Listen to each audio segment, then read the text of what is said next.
Как советский солдат, я знал военную силу немецкой армии. As a Soviet soldier, I had to acknowledge the fighting spirit of the German soldier. We knew they would fight to the bitter end, and they did. In the battle for Berlin, we paid a great high price in blood. In 1945, Gregory Klimov was a captain in the Red Army. As a German language expert, he fought his way into Berlin with the first Russian troops. Today, he's an electrical engineer and a freelance writer living in New York City. Gerhard Hurst was a captain in a German paratrooper unit in 1945. He also fought in the Battle of Berlin. Today, he is employed by a construction firm in Darmstadt, West Germany, where he lives with his family. Looking back on the Battle of Berlin, it is clear that it could have been nothing but a failure. There was no sense in pretending we were strong enough to drive the Russians out. People did not die in heroic battle, they just died. The sacrifice was for nothing. In 1945, in the flaming ruins of Berlin, the lives of Gregory Klimov and Gerhard Hurst came together for a brief moment. Two fighting men, one Russian, one German, relived that moment in history.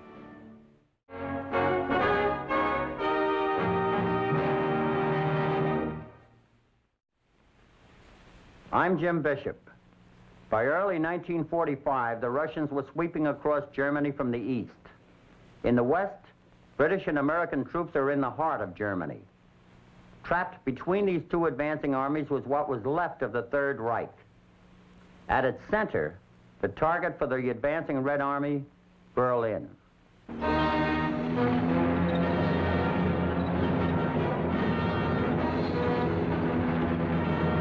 Since January 12, 1945, the greatest Russian offensive of the war has been underway.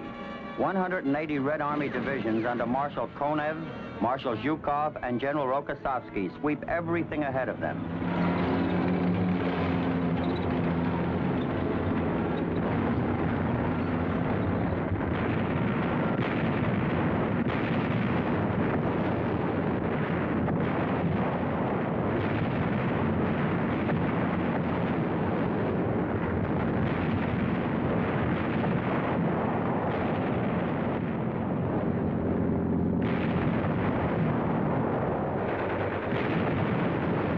By January 27th, Zhukov's armies have swept across the River Oder and in a matter of days reached the fortified town of Kustrin. One of the Red Army soldiers is a 27-year-old infantry captain, an expert linguist from Rostov, Gregory Klimov. I'm assigned to Marshal Zhukov's army group. I don't enjoy fighting. I never did enjoy fighting. It's a dirty job, but it's a job you have to do. There isn't any choice sometimes.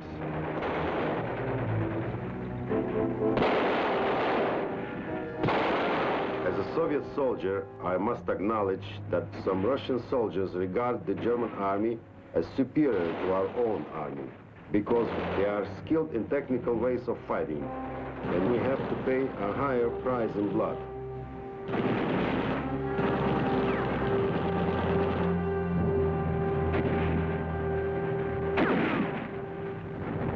One of the German soldiers stationed at Fortress Kustrin is a captain in the paratroopers, a professional soldier, Gerhard Hurst. Fighting with Russians isn't anything new with us. They always fight with great brutality. I think the feeling about fighting is in all of us the same. Not to fall into the hands of the Russians, not to become a Russian prisoner of war. I'm not afraid to die. Mostly I'm too busy fighting to think about it. There's much hatred among the Russians for what some of the German soldiers have done in Russia.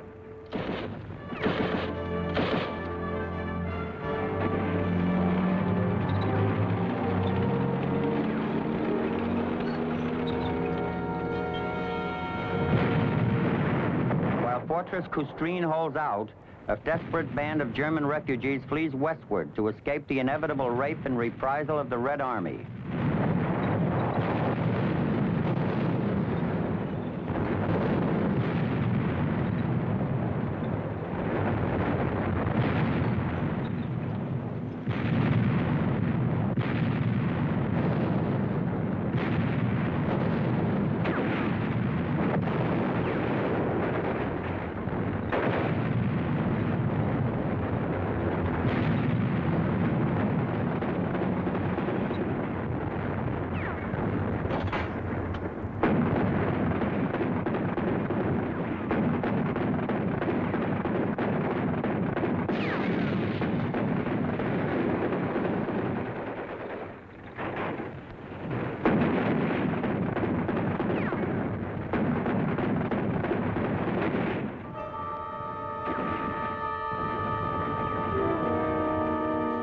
February 18th, the scattered and demoralized German forces are pulled together for an all-out counterattack.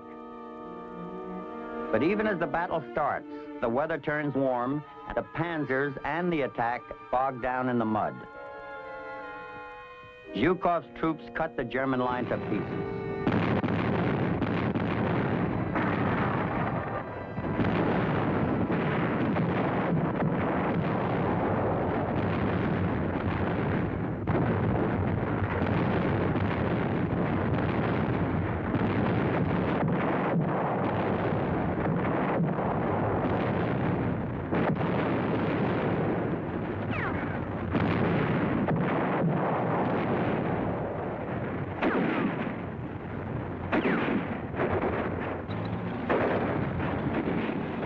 March 24th, the Russians make an unexpected attack, smash the line, and isolate Fortress Kustrin.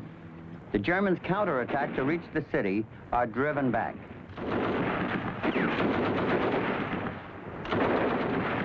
A second attempt is made with even greater losses. 800 Germans escape as the fortress is finally abandoned.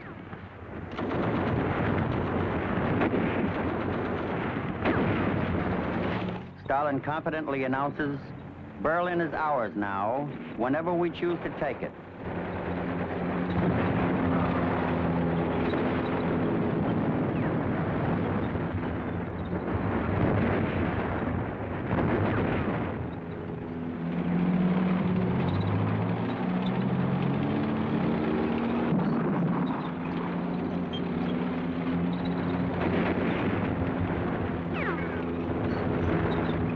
As the Russians move forward, they advance along roads littered with the wrecked vehicles of an army now running for its life. Everything is so mixed up. One doesn't know. Should one defend oneself or fight to protect the country or the civilians? It's terribly confused and nobody knows what to do. Everywhere we see wounded people. We try to help them, to drag them along with us. Nobody alive should fall into the hands of the Russians.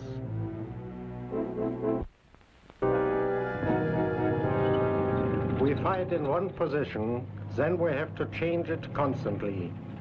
We are here today and there tomorrow. We have no idea whatsoever what is happening at any other battle places in Germany. We only know we have to fight.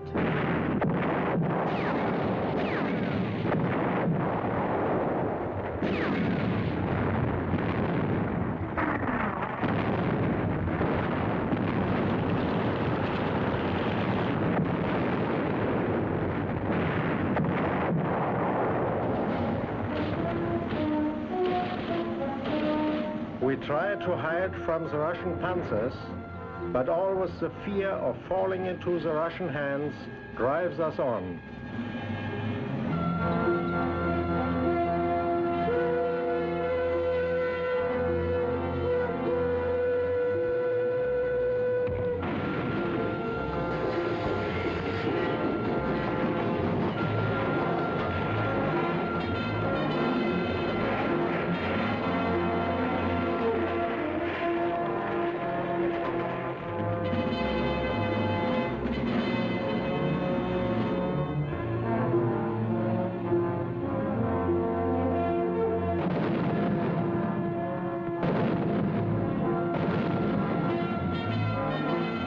Against the advancing Red Army, the Volkssturm now takes the field.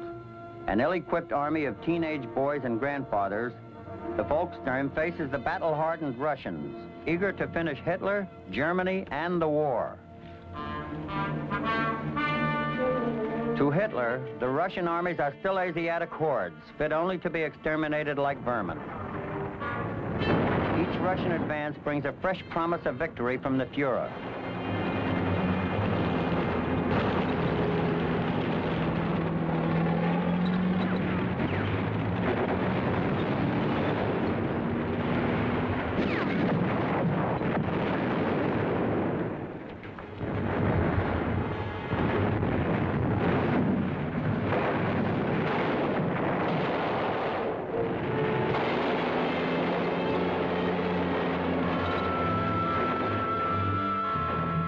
Hitler moves his command post back to Berlin, to the Führerbunker, the concrete-walled burrow under the Reichschancellery, to direct the last desperate defense of Germany's capital city.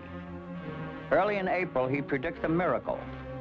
Dr. Goebbels assures the people the Führer knows the exact hour of its arrival. Hitler forbids the building of defenses within the city. In secret defiance, Hitler's generals build roadblocks and tank traps.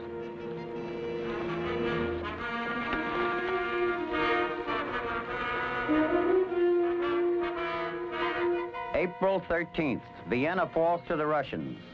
As his armies fall back, Hitler retreats further from the world of reality. April 15th, with the Red Army poised for the final offensive on Berlin, 1,000 British and American bombers come over the city for a combined raid.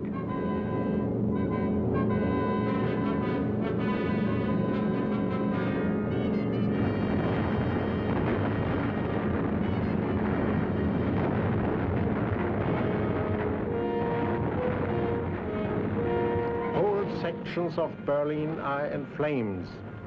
The civilian people of Berlin are starving. They all sit in the cellars with nothing to eat or drink. Many have only a few clothes left. Many families are divided and don't know what's happening to each other.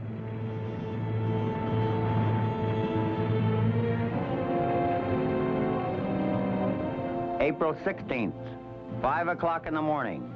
More than 40,000 Russian cannon and rocket launchers, the so-called Stalin organs, signal the beginning of the end for Berlin.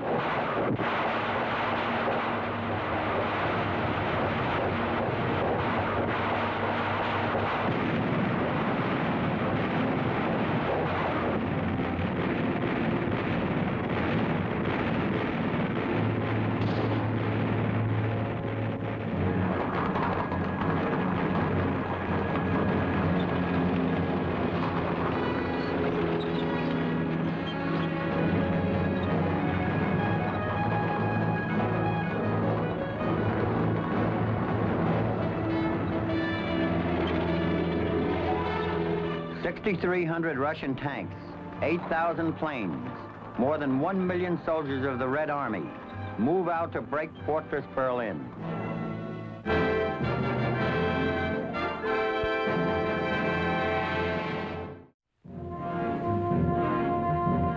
April 16th, 1945.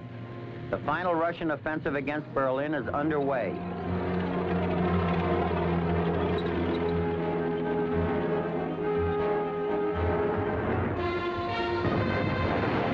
April 20th, as Hitler celebrates his 56th birthday predicting Russian defeat, the Red Army overruns the hastily abandoned Wehrmacht headquarters south of the city.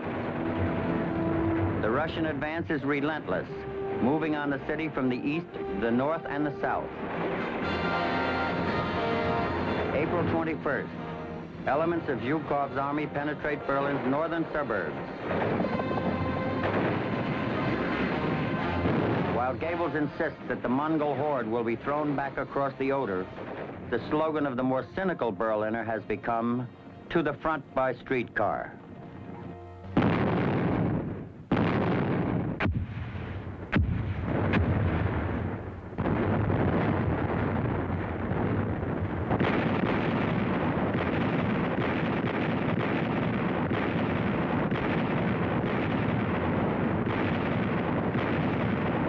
Our guns have the city under heavy shelling.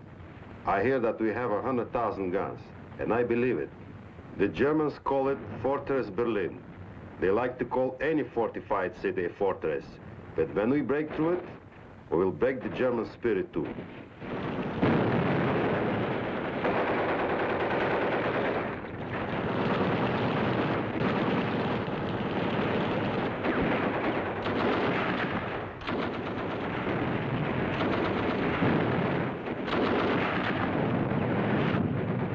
The losses during the last few months have been so great that many criminals have been released from prisons all over Russia to fight in the army. Thieves, burglars, and murderers, you are not sure who is next to you.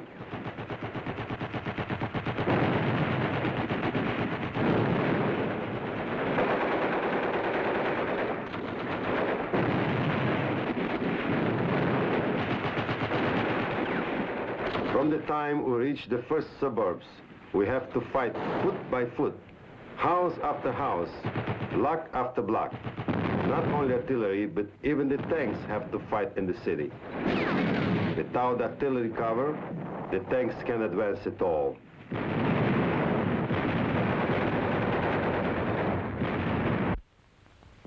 The more we advance into the center of the city, the more the fighting doesn't cease. The Germans have slogans that every house, every home and building must become a fortress, and they are fighting to the bitter end.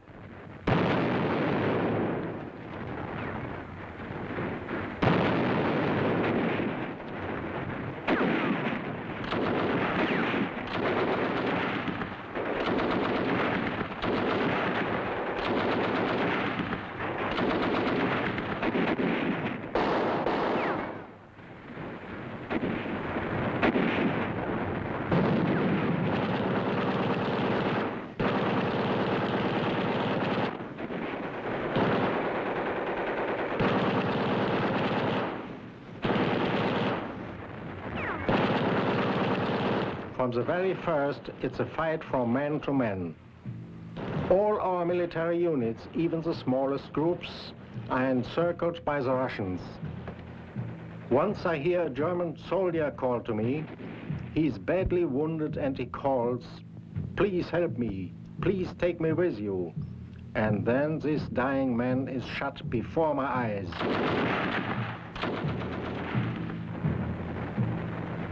Hitler orders a full-scale counterattack which never comes off. His reaction is hysterical. For the first time, he orders the German people told of his presence in Berlin, that he will personally take over the city's defense. As his generals urge him to flee to the south, he shouts, "I will never leave Berlin. Never."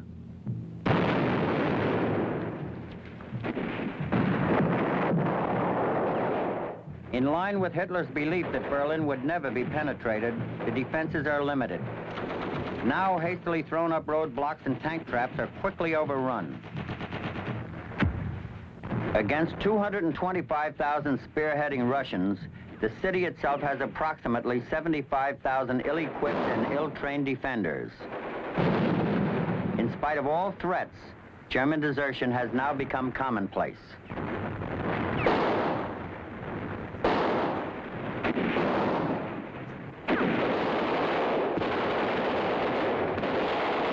By April 25th, as American and Russian troops meet at the Elbe River, Berlin is completely surrounded. Escape, rather than defense, is now uppermost in most minds. All over Berlin, German soldiers are posted to stop soldiers who give the appearance of running away. Those they catch are shot immediately. Everywhere we go, we find the Russians are already there. What should we do now? We still wear our uniforms, pistols, medals, helmets. We can't go on dressed in uniforms. Together with a faithful private, I find some civilian clothing and try to make our way out of the city.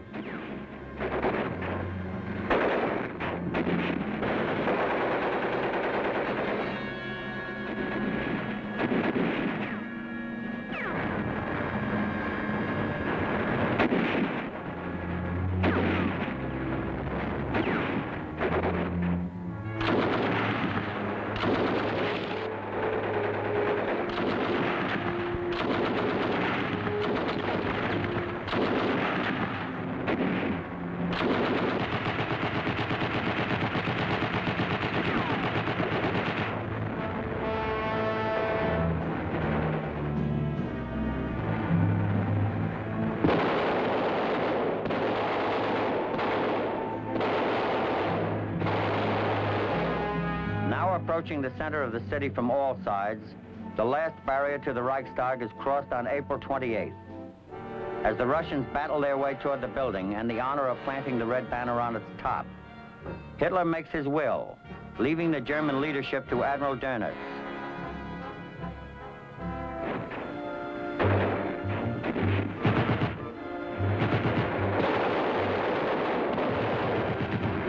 In the the early morning hours of April 29th, Hitler and Eva Braun are married. At 3:30 in the afternoon, while the battle for the Reichstag rages, they commit suicide, and their bodies are burned.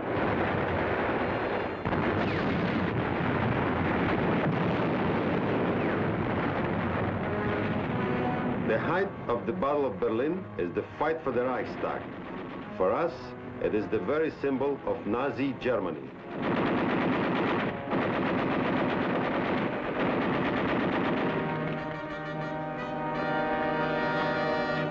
April 30th, the day after Hitler's suicide, the red banner flies over the Reichstag.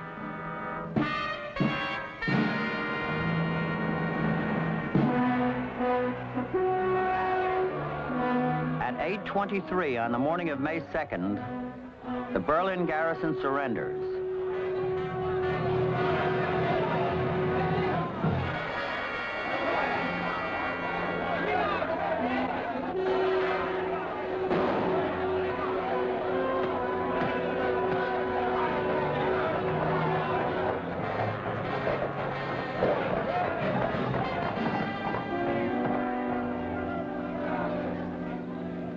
Five days after the fall of Berlin, on May 7th, 1945, Germany surrenders unconditionally. The war in Europe is at an end.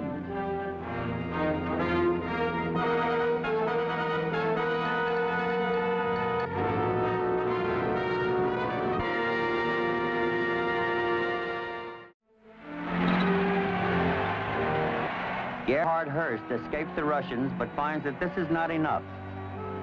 Trained for 20 years as a professional soldier, it takes years to establish himself in civilian life.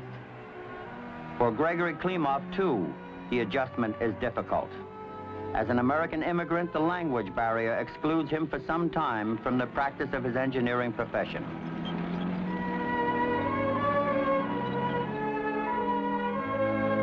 From the devastation of the city came the end of Europe's bitterly fought war. In the rubble of Berlin, in the haunted chancellery and the empty chair of Hitler, one set of problems ended and another began.